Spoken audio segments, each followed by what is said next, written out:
Hello and welcome to the Philippine Ultiverse Podcast of the 27th of March, 2015. This is me, your host, Diego, and joining me, my co-host, and finally, Emerson Ang. Hello, Emerson. Hello. Hey, Hello. Diego. All right, so we're going to start off with giving you news, a lot of recaps of what's been going on for the past month, plus some upcoming Frisbee tournaments and highlighted tournaments of the year. Going on first, let's get on to the recently concluded World Championship of Beach Ultimate held in Dubai, UAE, last March 8 to 13. Yes, that was something that was really like booming on the internet. A lot of the social networks, people are really updated with everything. Yes, basically everyone was physically present at wherever they were, mentally absent because everyone was thinking about what time was the stream, what time were the teams playing. So just a quick shout out to those teams that competed. So we have Open Division, who bagged third place. Not bad. Place, yes. Masters, Open Division 2. They also bagged third place. Third place. Mixed Division got 5th. And Women's Masters placed sixth. Yeah. So overall, I think everyone did really well. Performance was at an all-time high, especially in representing the country. Of course, yes. If you actually watch the videos, the level of performance was, of course, again, top-notch. Especially beach, for the beach scene in Beach Ultimate. Something that those players from the Philippines are really familiar with. So last weekend, speaking of Beach Ultimate, last weekend there was a tournament held in Baler. So tell me something about it, Diego, since I wasn't able to go. Okay, well, the tournament itself was held in Aliyah Beach Surf Camp. It's a great place. The sands are nice. It was a 3-day tournament. A lot of great games. 14 teams competed. And I'd like to note on, of course, congratulate all the winning teams. First of all, we have the Pool C finals, which was composed of 360 Sky versus Ringworms. So I heard, I heard like Ringworms only had 4 players, is that right? Yes. This was a ringer team. It had 4 players. One girl. It was only Gila. Gila was the only female player. Shout out to Gila. And to winning the MVP, the female's MVP, she managed all the games, and she's a veteran. She's supposed to manage. And she won finals MVP for that. But although the Pool C finals champion was 360 Sky, which is Wang's team, the organizers team itself. Okay, then moving on. Pool B finals. Okay. Go. Pool B finals was Smart versus Smart. Smart 1 versus Smart 2.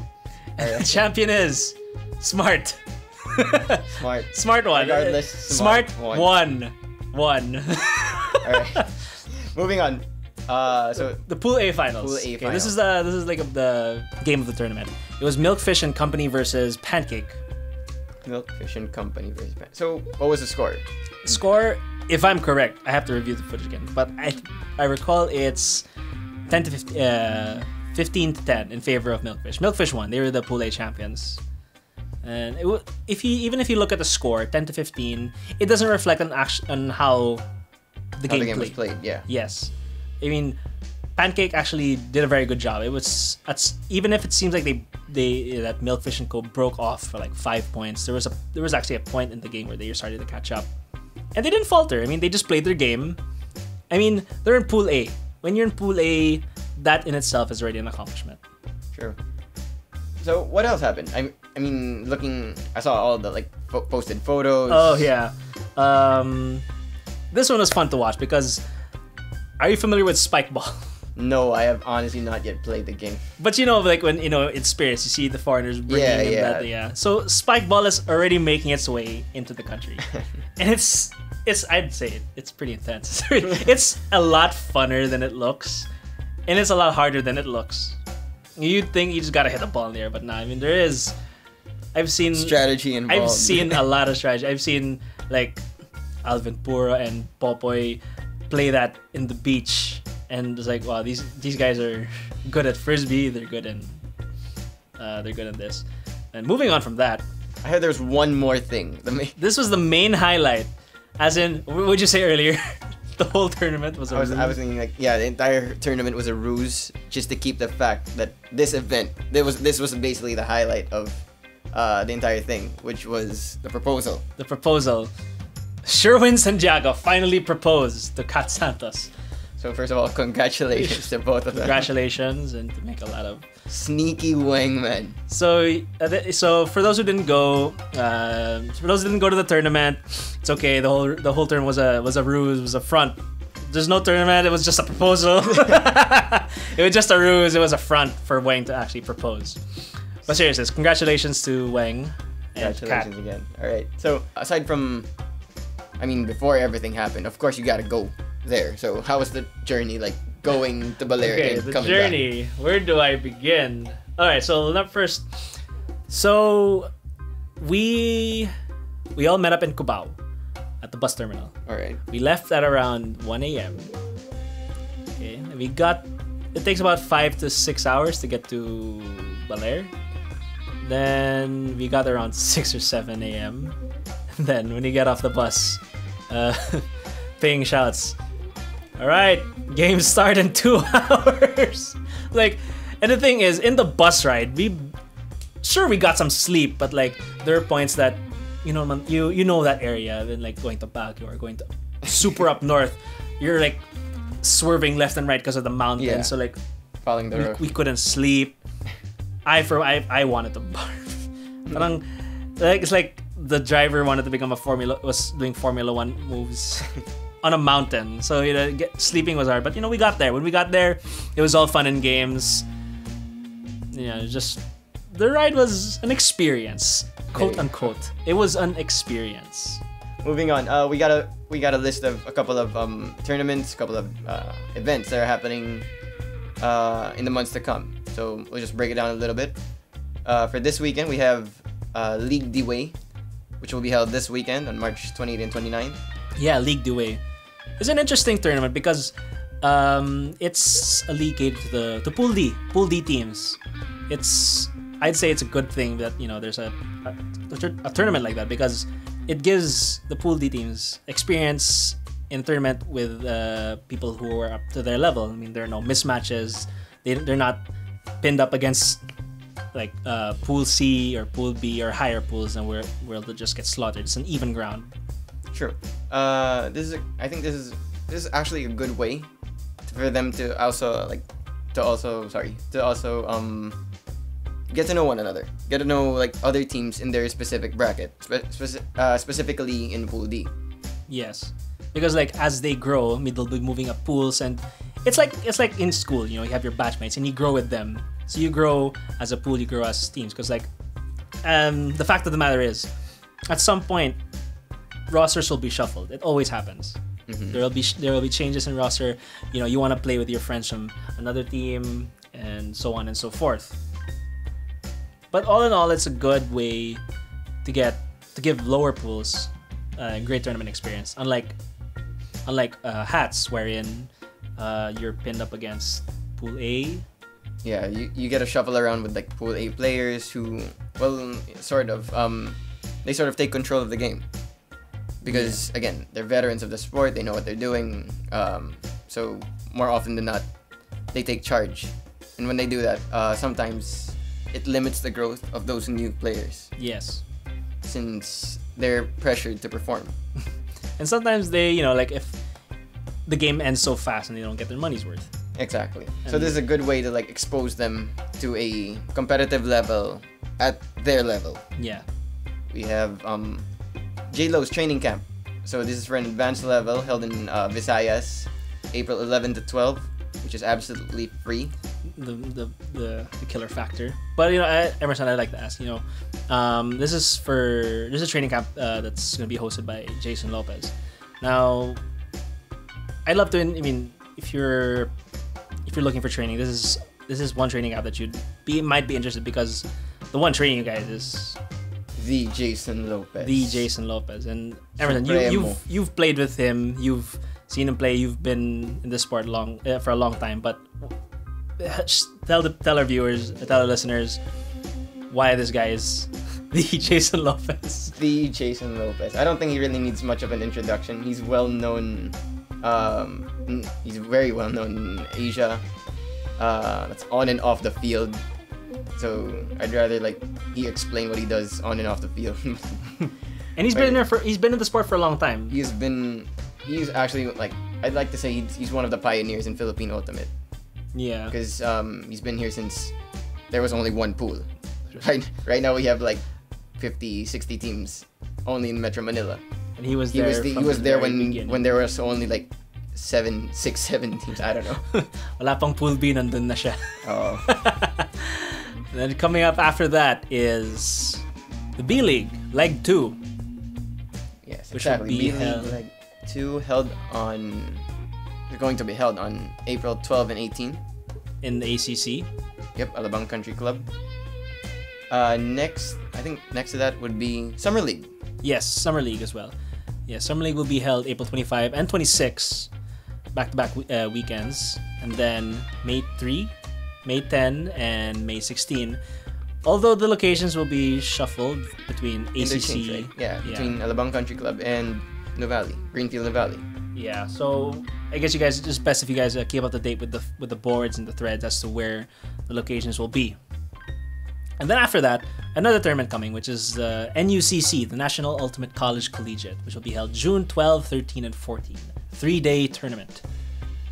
This is basically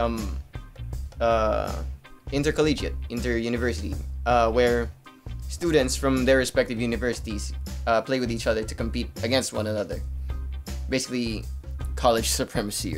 Is the UAP, which has frisbee. It's the UAP / NCAA of ultimate frisbee, basically. Yeah, which is a good idea. This is a tournament that a lot of people look forward to. But one tournament that people are looking forward to within the coming months is Nationals. Yes, which will be held May 30 to May 31 in Bacolod. But first, before we go to Nationals, we have to talk about who's going to Nationals, who's going to compete in Nationals. There'll be a Nationals qualifier round. This is for the Luzon region, yeah. Luzon region, yes. Yes, it's on March 29th, this Sunday already. So those competing or those participating in the national qualifiers would be Alpha, Sunken Pleasure, SB Black, Campo Verde, Warriors, Youngblood, Pancake, and Graveyard. All right. Now I also understand, Emerson, that you're already qualified. Your team, Sid Vicious, but being a qualified player already, who are your top 3 picks for the national qualifiers? Since there only be only the top 3 would be allowed to compete in nationals. I'd have to say Alpha, Team Alpha, and Sunken Pleasure are my top 2 favorites to qualify for this tournament. For the third spot, I think it's a toss-up between. Honestly, I think any team can make it. So it really depends on who can bring their A game on that specific day. Yeah. So with this toss-up you mentioned, right off the bat, we have SB Black, Campo Verde, Warriors, Youngblood, Pancake, and Graveyard. So who do you think among those ones? They have about almost the same skill level. What do you think? I mean, no biases. I mean, just your opinion, right off the bat. Right off the bat, I have to say SB Black. SB Black would be my choice for another team that would possibly qualify for nationals. Because, well, from their main team, I guess, Sunken Pleasure Black, they're being trained by Sunken Pleasure, which has won nationals, which has competed locally and internationally, and have always placed in good positions. They're one of the best teams They are honestly one of the best teams in Philippine Ultimate today. For sure, yes. So that being said, I mean, you're being trained by one of the best teams, so your development is really, I don't know, how do you say this? Sorry. It's top notch. Your training is top notch. But of course, that doesn't because take nothing away from the other teams, but I mean, everyone indeed has a fair shot. I mean, true. For me, I think that I'd say the dark horse or the underdog from this roster would probably be Youngblood. I mean, I've seen them accomplish feats, give placings, do amazing things, despite the disadvantage that their team has a lot of youth. They still have early college. So, but even though that they're really young, a lot of their players have been playing ever since late grade school. So quite early. But but as I said, it's anyone's ball game. Yeah. So what's good about it? So I guess what's good about these young teams that are coming in and trying to qualify for nationals is that they're an extremely young bunch. I mean, these are college students, high school students. These are basically the time. This is the perfect time to actually try and improve the most before setting into the quote unquote real world. Before you start getting a job, before you start planning ahead for your future. Yeah. So this is the perfect time to expose yourself to as much ultimate as possible. Basically, you're majoring in ultimate. Yeah. And it was, I've spoken to some of them and then asked them what do you think your odds are in qualifiers? I mean, you're going up against teams that have competed internationally, and they're like, well, there's nothing wrong with giving it a try. You never know. There's nothing wrong with trying.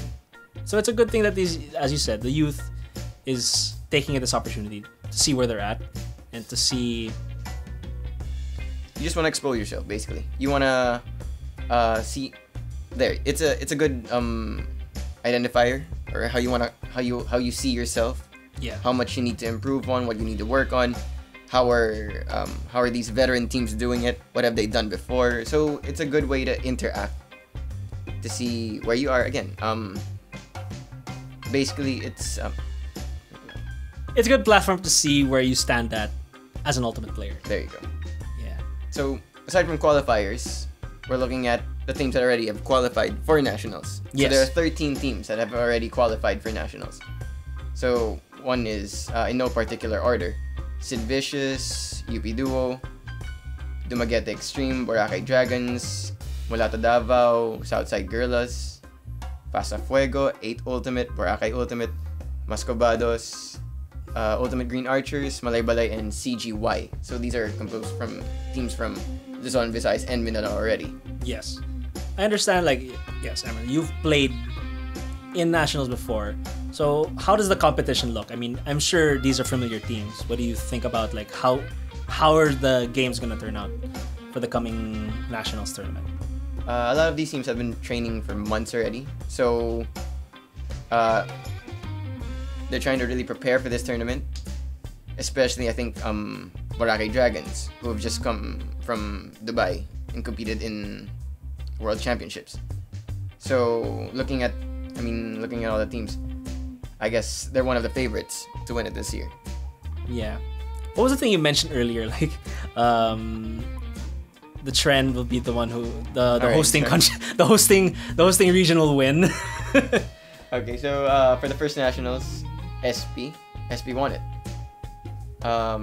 It was held in Alabang Country Club. Yeah. So basically Luzon territory. So SP won since they hail from Luzon.